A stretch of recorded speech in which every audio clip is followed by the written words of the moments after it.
Comment Adolf Hitler est-il mort? Les autopsies menées en 1945 par les soviétiques seraient en effet bourrées d'incohérences et de mensonges. C'est ce qui ressort d'une contre-enquête médico-légale intitulée « Le cadavre d'Hitler, les derniers secrets du corps 12 » et publiée par le docteur Éric Laurier, chef de l'unité médico-judiciaire de l'hôpital de Valenciennes. Petit point d'histoire. En mai 1945, lorsque Berlin chute, l'armée rouge est la première à atteindre le bunker où se terrait le Führer depuis des semaines. Elle exhume 13 corps. Autopsiés, ils sont attribués à Hitler, sa compagne Eva Braun, ou encore à son ministre de la propagande, Joseph Goebbels, sa femme et leurs 6 enfants. Mais le rapport rédigé entre le 7 et le 9 mai 1945 par les médecins légistes de l'armée rouge reste secret d'État jusqu'à leur divulgation en 1968. Du dictateur nazi, il ne reste aujourd'hui que des fragments de mâchoire et un morceau de crâne retrouvé un an plus tard. Le reste de la dépouille a été incinéré en 1970 par le KGB pour ne pas offrir un lieu de recueillement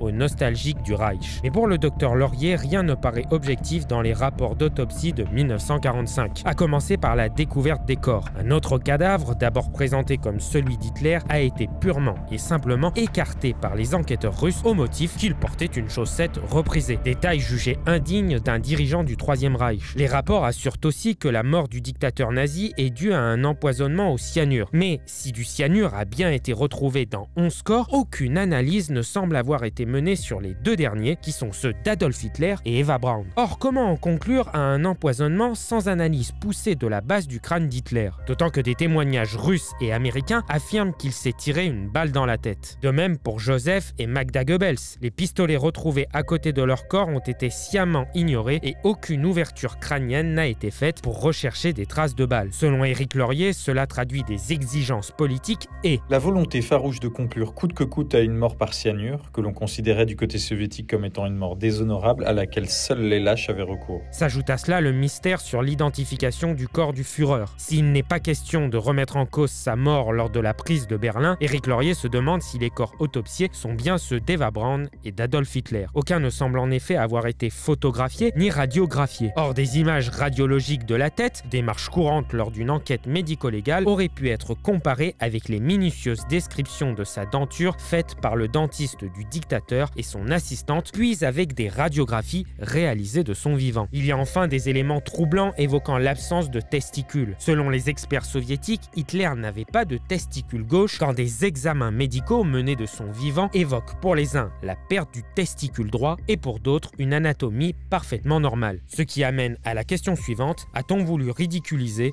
le chancelier nazi ?